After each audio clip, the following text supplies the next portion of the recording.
Oh, we're in a library? My dream is just to read more.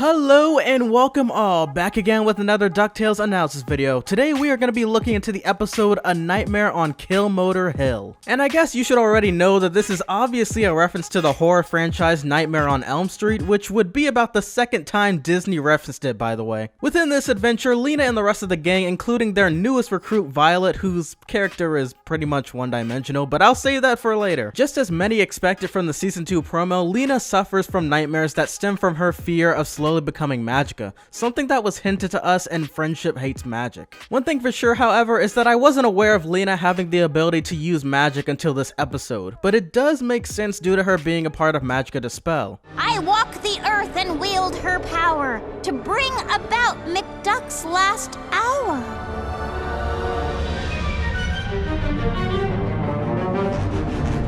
It just needs to be harnessed in the right way, because any burst of emotion, especially anger, could set it off. The fear of becoming her would haunt Lena so much to the point where she does her best to keep everyone up, including herself during the sleepover. We even learn later on that Lena's whole idea about having a slumber party was in order to get rid of the nightmare she was having. But it was a party that lasted so long that Miss Beakley even managed to fall asleep with her eyes open. I guess it really is a spy thing, according to Webby. Eventually, everyone votes to go to bed for the night, and then they're transported into a group dream manifested by Lena's powers, as explained by Violet, the shadow demon expert, basically. Oh yeah, and something else that I nearly had forgotten to mention was how long it's been since Webby and Lena first met in the 4th episode. It's been about a year in Duckburg, apparently, and yeah. I have a question. I totally understand that I'm pretty much overthinking this, but do the triplets and Webby ever have to attend school? Because it's not like they're experiencing a long summer. Anyways, the team have to jump from dream to dream until they eventually awaken naturally in the real world, in order to make sure that Lena doesn't dreamwalk. And boy, do these practically sum up everyone's character arc in a nutshell. Let's just begin with the self-absorbed attention hog that is Dewey. Shut up! Within Dewey's imagination is an entire high school built around his character, with sprinkler systems containing pep soda, random objects praising him, a literal poster of him inside of the locker room, and I swear, Disney, if you make one more reference to High School Musical one more time. If TV and movies taught me anything, when you turn into a teen, you just have to sing. Why aren't they singing about following their dreams? TV taught me that high school is like some sort of musical. Now, one last major thing I wanted to talk about was the imagery of Dewey crying on a crescent moon made up of his own tears. He even mentions how it's in all of his dreams. And just like Huey, I've got some theories. One may agree that it could be a resemblance of Dewey's feelings of abandonment once Della was left out for the majority of his life, considering how Dewey was always the main one known to be the most heartbroken over her disappearance throughout all of their adventures searching for answers. Another theory, my personal favorite, could be that despite his outward appearance of being a bright and happy person who loves himself, deep down knows that he's a depressed, lonely figure inside. Ooh. Man, I think I just ripped apart his character right there. So anyways, back to the actual story at hand. They soon decide to transition over to Louie's dream, since Lena pulls the emergency sprinklers on, which was in order to secretly rid of Magica after she performs one of the most terrifying Five Nights at Freddy's gimmicks in a Dewey mascot costume. Here's one of a gajillion trophy cases.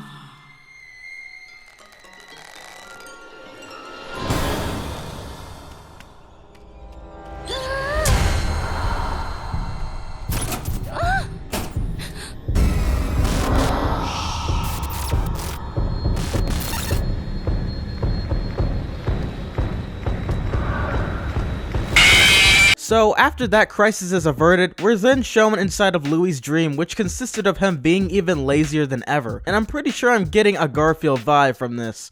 Surprised he wasn't served any lasagna in the scene. The very next dream sequence consisted of Huey basically having little to no imagination possible, cause this guy has no life besides that freaking woodchuck journal and tasting abilities. Plus, him having a much more slender and tall appearance apparently for him was his way of representing that he was the oldest of the triplets. But according to this, he's still not the strongest, I guess. So since his dream was practically a living nightmare of boredom and Slender Man creepypasta, they decide to have a tiny montage. A montage that still consisted of Lena running from Dispel and eventually landing into Violet's dream of reading more books. And just from saying that, it gets me to thinking. Besides her character being there to inform everyone how the Shadow Realm works and to correct everyone, I hope that there's soon some episodes with her being a surprisingly good fighter or something. Because so far, to be honest, she's been more of a great match for Huey when comparing them both to how useful they are to each episode. However, I guess Huey has had some pretty great moments.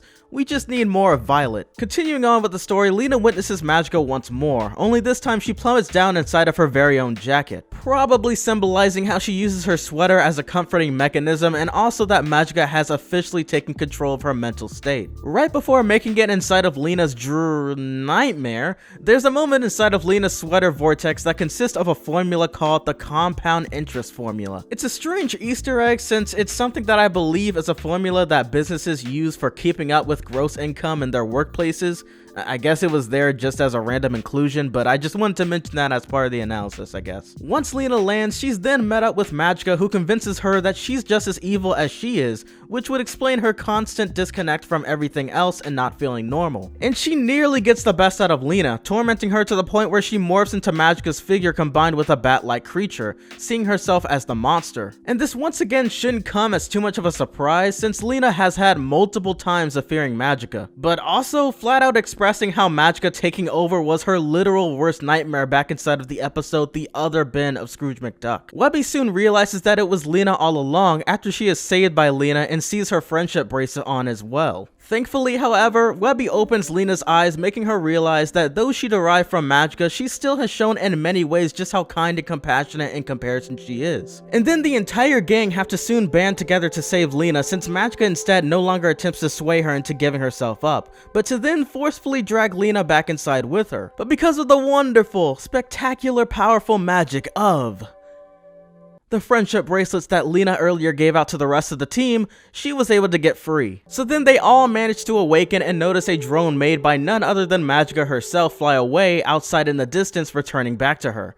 And then the reveal happens. Aunt Magica? You really have been creeping in my dreams all week. Night after night I tried to get you to give your powers back to me, but you kept waking up. I thought if you had your friends to distract you, you'd stay asleep, but no.